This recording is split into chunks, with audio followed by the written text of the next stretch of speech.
Thomas the Tank Engine was grumbling to the other engines. I spend my time pulling coaches about ready for you to take out on journeys. The other engines laughed. Why can't I pull passenger trains too? You're too impatient, they said. You'd be sure to leave something behind. Rubbish, said Thomas. I'll show you. One night, he and Henry were alone. Henry was ill. The men worked hard, but he didn't get better.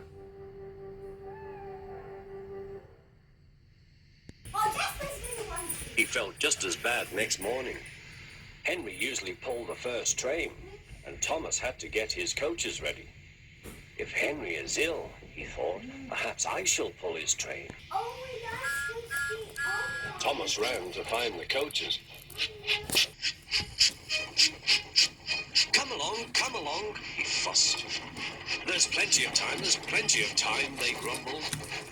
Thomas took them to the platform and wanted to run round in front at once. But his driver wouldn't let him. Don't be impatient, Thomas. Thomas waited and waited. The people got in, the conductor and station master walked up and down, the porter banged the doors, and still Henry didn't come. Thomas got more and more excited, so came to see what was the matter, and the conductor and the station master told him about Henry. Find another engine, he ordered. There's only Thomas, they said. You'll have to do it then, Thomas. Be quick now.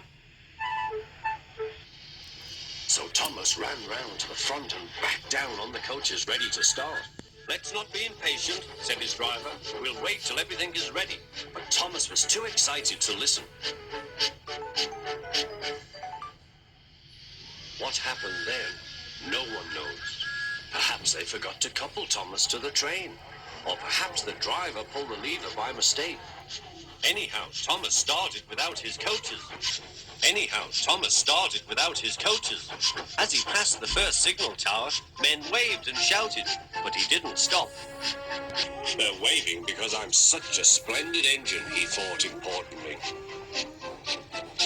Henry says it's hard to pull trains, but I think it's easy. Hurry, hurry, hurry, he puffed, pretending to be like Gordon. People have never seen me pulling a train before. It's nice of them to wave, and he whistled. Peep, peep, thank you.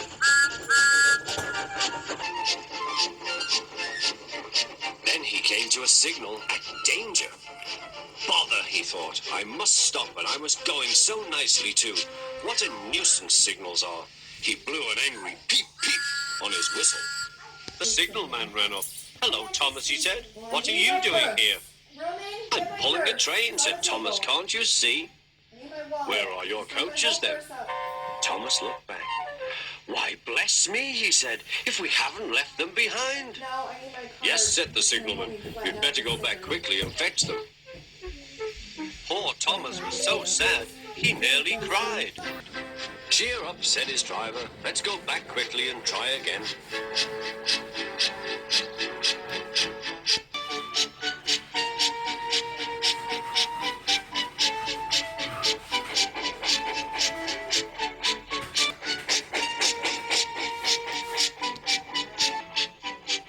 At the station, all the passengers were talking at once. They were telling Sir Topham Hatt what a bad railway it was.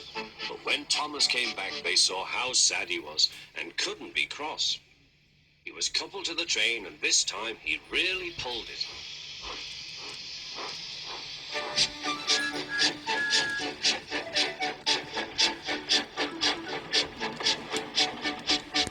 Afterwards, the other engines laughed at Thomas and said, "Look, there's Thomas who wanted to pull a train, but forgot about the coaches." But Thomas had already learned not to make the same mistake again.